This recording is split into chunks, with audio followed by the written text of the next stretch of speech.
want to apologize for missing meeting with you last week. My daughter had an emergency that put me in the emergency room all night, and then I had to take her to follow up doctor's appointments, and then I broke my foot. So it's been a really whirlwind week. So I do apologize, but I did want to be able to post some things for you to think about as you're working on your project, and also to say that if you want to meet with me at any point or email me with questions, I am happy to do so. I'm going to kind of break this up into two parts just to make the files a little bit easier to manage. And first start by talking about pre-production.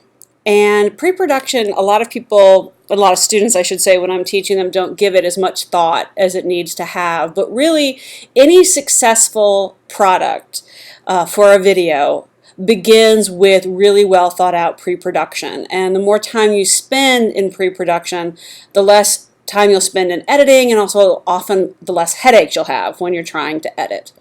So for this particular project, obviously you need to start by thinking about what is the message that you're trying to tell. How is this going to fit into your overall presentation? And that's going to basically form a rough script for you.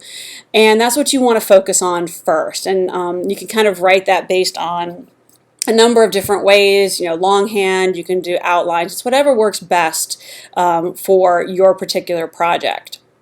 After that, though, is when you really need to think about what types of visual and audio elements you're going to be using for your project.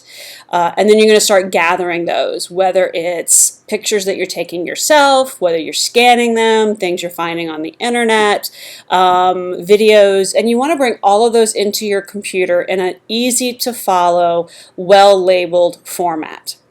You also want to think about the audio. What kind of audio are you going to have? Are you going to be editing your project to the audio, or are the pictures and video going to drive what you're doing?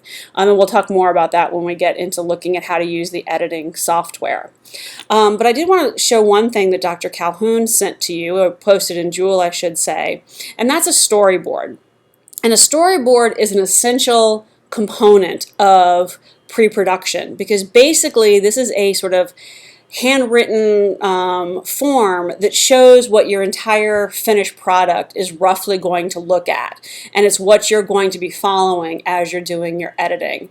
Walt Disney, just a little bit of trivia, Walt Disney was the first person that came up with the idea of storyboards, in part because the animation process is so expensive that he wanted to make sure he knew how his story was going to look and feel before they actually sent it to the artist to start drawing. So let me just bring this up.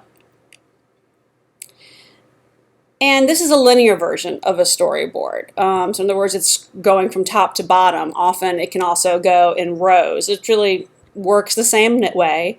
So in your project, you would just type your project name. So the project that I'm going to work on is O'Brien Acres, and I will talk more about that when we get to the editing phase.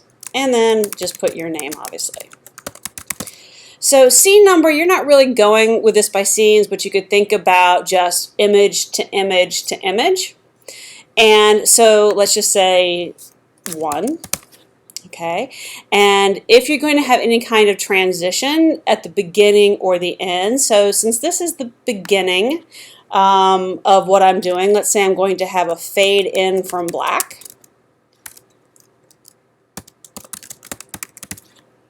And I'm not going to have any back transition, because at that point I'm going to want to just go straight cuts, as we call it, to the next scene. And then for text or script, this is going to be some way that you know what this image is supposed to be matched up with from an audio perspective. So let's say for this, since mine's not going to have any dialogue, just music, I'm going to say 5 seconds of the song. Okay, so whatever can tell you a little bit from an audio idea of what is supposed to be there. Now, if you want to have like a graphic, a title graphic with this, you could also indicate that. So let me put that here and say title graphic.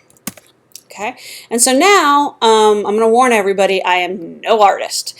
So I'll do my best, especially using some of these tools that are in my program that I'm using, to kind of give you an idea of what you're going to draw. So normally in a project, the first shot is often going to be a long shot or an establishing shot where you're letting the viewer kind of give a sense of where the action is taking place. But for this project, we're not, because it's not really a narrative project in that sense, you can really start with anything that you want. So in this case, let's just say I was going to start with a long shot of a person. Okay, that's my wonderful person walking out in a field. And so these are my trees in the background. This is when most of my students would be laughing at me for my drawing ability. And then let's say I wanted to have my graphic here. So let me just do a different color real quickly. And I would type in, let's say I'm just going to abbreviate because I cannot write letters with this, but let's say that would say O'Brien Acres there. And that's how I want my opening shot to be. So then I can come back to scene, to scene 2. As soon as I figure out how it lets me get that cursor off. Here we go. There we go. Well, sorry, this is not responding the way I want it to. Hold on. Bear with me. And I want to get it out of this mode real fast. There we go. So now I'm moving on to 2. I'm not going to have any transition on it. And the script is going to say 3 seconds of song. So I might put at this point, enter at 5 seconds and exit at 8.